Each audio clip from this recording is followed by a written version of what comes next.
할렐루야. 예배의 자리로 나오신 성도님들 환영합니다. 우리 함께 나오신 성도님들을 바라보시면서 이렇게 고백하겠습니다. 우리 하나님은 성실하십니다. 우리 하나님은 성실하십니다. 성실하신 하나님께서 우리를 위하여 날마다 긍휼과 자비를 베푸심을 믿습니다.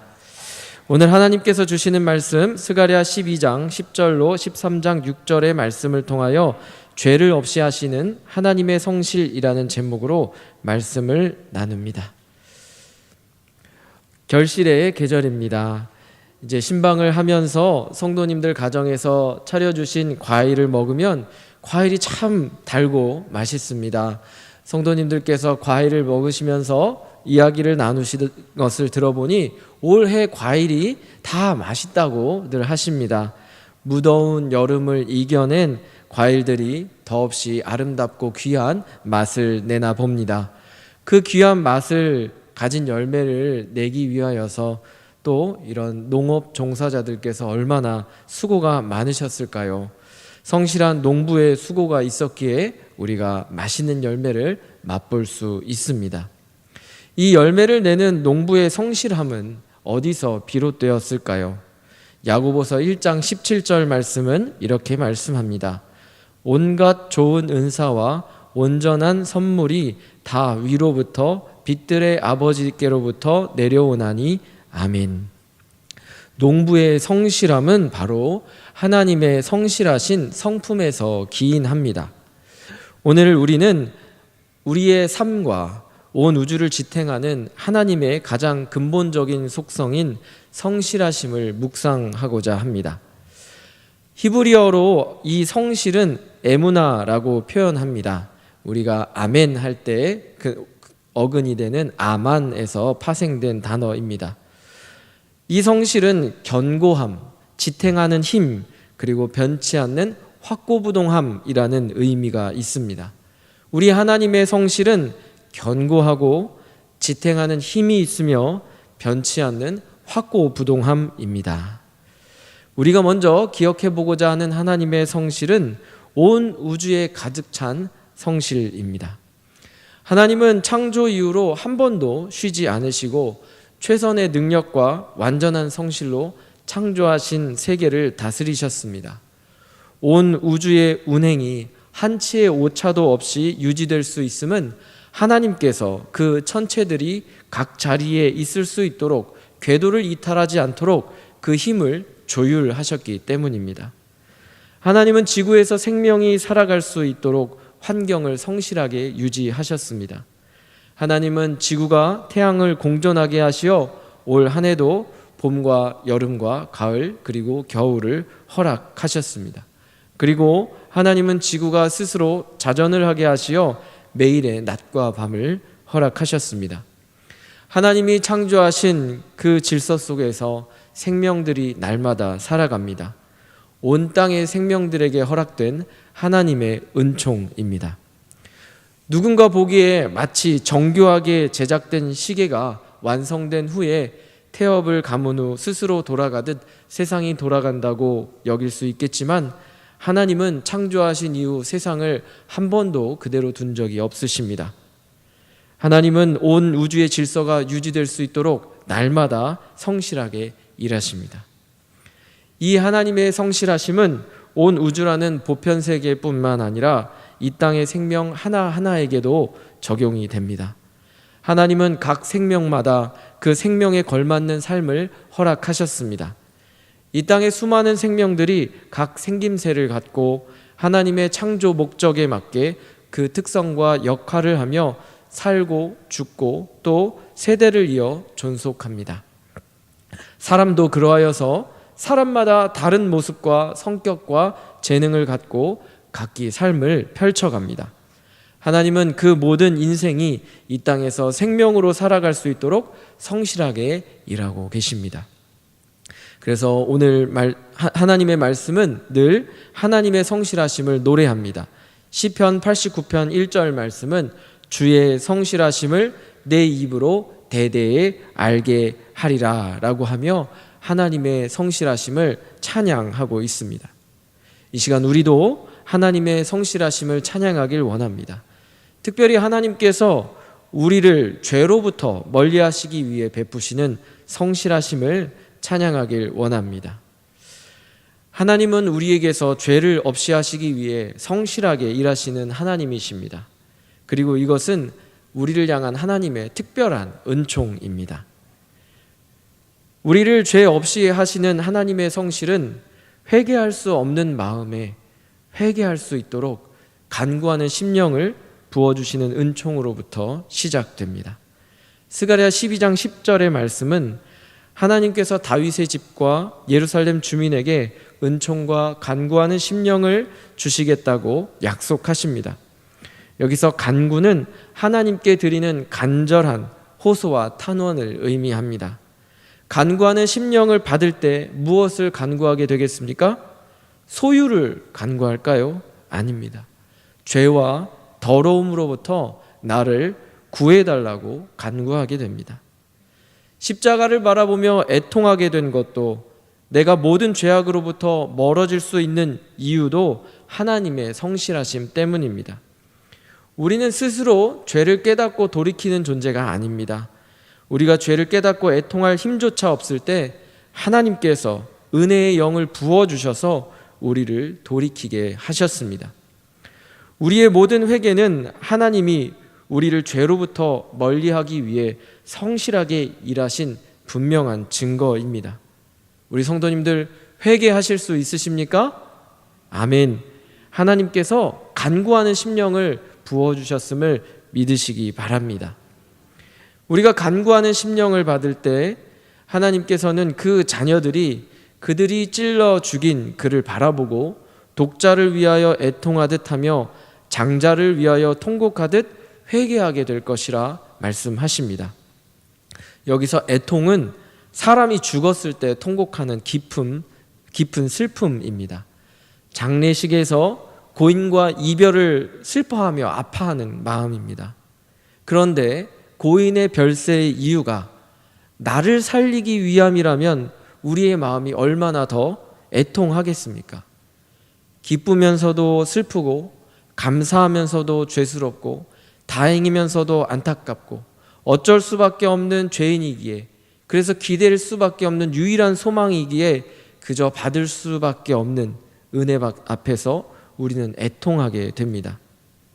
이를 통해 우리는 우리의 죄가 단순한 실수가 아니라 하나님의 아들을 십자가에 못 박는 죄임을 깨닫고 애통하게 됩니다.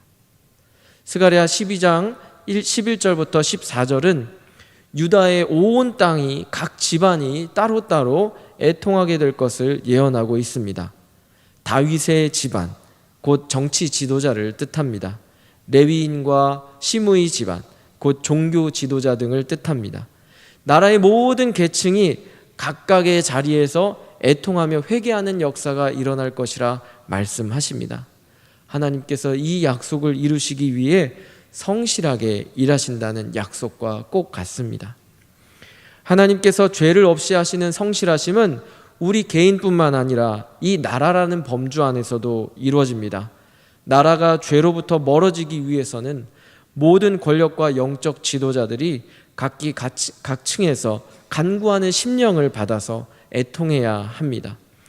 하나님께서 이 일을 위해 얼마나 성실하게 일하시겠습니까? 우리는 그렇게 누군가가 죄를 깨닫길 원하고 또 돌이키기를 원하지만 변하지 않는 모습을 보면서 절망합니다.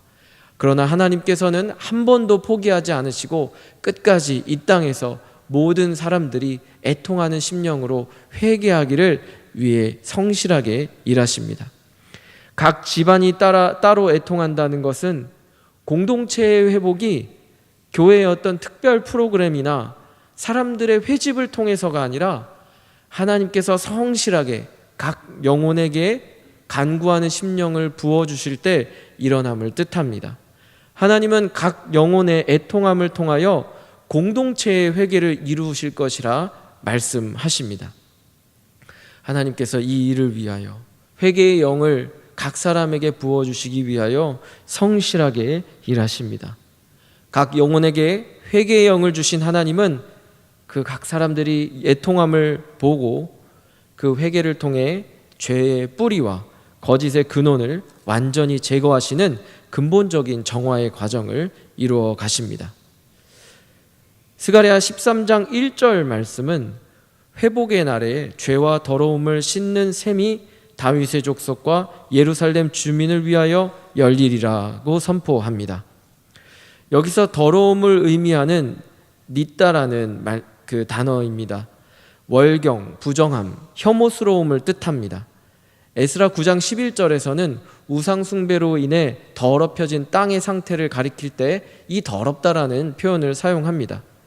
그러니까 우리의 죄와 더러움이 그 인간의 어떤 노력으로도 씻을 수 없는 그런 아주 근본적인 더러움입니다.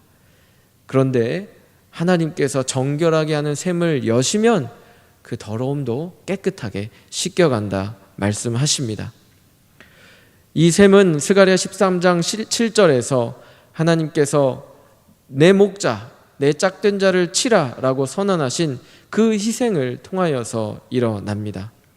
우리가 죄와 더러움 속에서 스스로 구원할 수 없기 때문에 하나님께서 먼저 정결의 원천을 마련하셨습니다. 이 정결의 원천은 우상의 이름을 완전히 제거하고 거짓 선지자와 더러운 영들을 제거합니다. 하나님께서는 스가랴 말씀을 통해 우리에게 개인에게 베푸는 그런 죄 제거를 묵상하게도 되지만 또 한편으로는 이 나라를 죄로부터 멀리하기 위하여 일하시는 그 성실함도 바라보게 하십니다. 나라가 죄로부터 멀어지기 위해서는 우상 숭배와 거짓 말씀이 끊어져야 합니다. 최근 이단 통일교 세력이 다수의 신도들을 정당에 조직적으로 침투시켜서 우리나라를 어지럽게 하고 정치인들에게 뇌물을 주어서 그 종교가 원하는 바를 이루는 그런 시도들이 있었음이 밝혀지고 있습니다. 하나님의 일하심으로 말미암아 우상의 유혹과 거짓 진리를 선포하는 모든 이들이 망하게 되는 역사가 이 땅 가운데 일어나기를 소망합니다. 거짓 선지자들이 이제 부끄러움을 당하게 되는데 거짓 예언 활동을 하면서 자신들이 누렸던 그 모든 것들을 이제는 다 변명거리로 만들어 버린다 하십니다.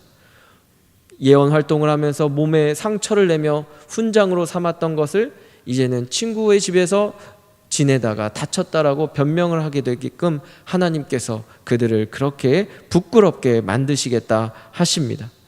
이 땅 가운데 있는 수많은 이단과 또 사이비들이 하나님 앞에 그렇게 부끄러움을 당하는 역사가 일어나기를 간절히 소망합니다. 죄를 제거하기 위하여 하나님께서 이제 계속해서 성실하게 일하십니다. 그리고 그 성실하심을 통하여서 하나님께서 바라시는 모습이 한 가지 있습니다. 회개의 영을 부어주시고 죄를 제거하시고 그 모든 우상과 거짓을 끊으신 그런 목적이 무엇일까요? 그것은 바로 우리를 세상 앞에서 흔들리지 않는 무거운 돌이 되게 하려는 하나님의 마음입니다.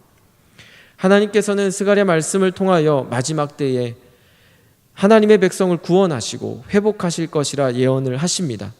그리고 그 하나님의 백성이 무거운 돌이 되게 하겠다 말씀하십니다. 스가랴 12장 3절엔 하나님께서 예루살렘을 움직이지 않는 무거운 바위가 되리라 말씀하십니다.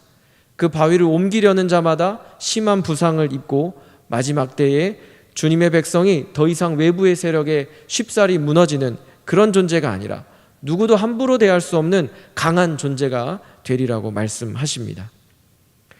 우리가 무거운 돌이 될 수 있는 유일한 근거는 바로 우리 주 예수님께서 성경의 모든 돌의 예언을 성취하셨기 때문입니다. 그리스도야말로 하나님의 성실의 핵심이자 우리가 바라볼 수 있는 진정한 견고함입니다. 시편 118편 22절은 건축자가 버린 돌이 모퉁이의 머릿돌이 되었다 말씀하십니다. 예수님은 이 말씀이 자신에 관한 것이라 말씀하셨습니다. 이사야 28장 16절에도 내가 시온에 한 돌을 두어 기초를 삼았으니 곧 시험한 돌이요 귀하고 견고한 기초돌이라 말씀하십니다. 우리가 무거운 돌이 될 수 있는 이유는 우리 주께서 모퉁이 돌이 되어서 그 단단함으로 모든 영적 기초가 되어서 흔들리지 않게 하시기 때문입니다. 또 베드로전서 2장 8절은 부딪히는 돌과 걸려 넘어지게 하는 바위를 그리스도에게 비유합니다. 우리 주님은 순종한 자에게는 생명의 돌이시지만 불순종하고 거역하는 자들에게는 심판의 걸림돌이 되십니다. 우리가 죄와 세상의 압력에서 넘어지지 않고 무거운 돌로 설 수 있는 것은 우리 앞에 놓인 죄와 유혹과 거짓 진리가 그리스도 앞에서 다 무너질 수 있기 때문입니다. 우리는 반면 얼마나 가볍습니까? 지난 속초시 기독교 연합회 부흥회 때 백동조 목사님께서 이렇게 마음을 비유하신 게 있습니다. 여자 마음은 무엇에 비유하죠? 갈대에 비유합니다. 남자의 마음은 무엇에 비유할까요? 갈대에 달린 솜털. 네. 우리는 이처럼 세상의 가치와 유혹 앞에서 너무나 가볍게 이탈하며 죄에 넘어집니다. 그래서 무거운 돌이 되고 싶습니다. 하나님께서 원하시는 그런 돌이 되고 싶습니다. 어떤 힘에도 무너지지 않고 어떤 유혹에도 흔들리지 않는 그 돌이 되고 싶습니다. 하나님은 우리가 그러한 존재가 되길 원하십니다. 우리가 모퉁이 돌이신 그리스도께 연합될 때 우리는 비로소 죄의 유혹에 흔들리지 않고 모든 세상의 죄악을 오히려 넘어지게 하는 그러한 무거운 돌이 될 줄 믿습니다. 하나님께서는 우리에게 간구하는 심령을 주시고 거짓과 우상을 제거하시기 위해 성실히 일하십니다. 하나님께서 성실하게 일하시는 이유는 우리로 하여금 어떤 세상의 힘에도 무너지지 않는 견고한 하나님이 백성이 되게 하기 위함입니다. 우리 마음이 흔들리고 또 유혹에 쉽게 넘어집니다. 그러나 하나님은 계속해서 성실하게 일하심으로 우리를 다시 단단히 만드시고 우리를 일으키시고 우리에게서 모든 죄악을 없이 하십니다. 하나님의 성실하심을 믿고 나아가시기를 바랍니다. 그래서 우리가 변하지 않을 것 같은 그런 삶이 지속되는 가운데서도 하나님의 성실하심을 믿을 때 우리가 어제와 오늘이 다르고 오늘과 내일이 다른 견고한 삶으로 나아갈 줄 믿습니다. 하나님께서 우리에게 간구하는 심령을 주셨고 애통하게 하셨습니다. 회개의 눈물로서 십자가에 정결하게 하는 셈으로 나아갈 때 우리는 하나님 앞에서 온전하게 되며 죄로부터 멀어지게 되며 그리고 단단하고 무거운 돌이 되는 그러한 귀한 삶을 경험하게 될 줄 믿습니다. 하나님 앞에서 무거운 돌로 서시는 복된 성도님들 되시기를 주님의 이름으로 축복합니다. 기도하겠습니다. 하나님, 오늘 스가랴의 예언의 말씀을 통해 하나님의 자녀에게 회복과 구원의 역사를 이루신다 말씀하여 주시니 감사드립니다. 하나님께서 우리를 죄 없이 하시기 위하여 성실하게 일하시는 모습을 보며 우리는 하나님 너무나 감사하고 또 우리가 연약함을 바라보며 좌절할 때에도 주님께서 변치 않는 성실하심으로 일하심을 믿기에 다시 일어설 수 있습니다. 모든 성도님들 한 주간 살아갈 때에 하나님 주님의 성실하심으로 일하여 주시고 그 성실하심 바라보며 무거운 돌로 살아가게 하여 주옵소서. 예수님의 이름으로 기도합니다.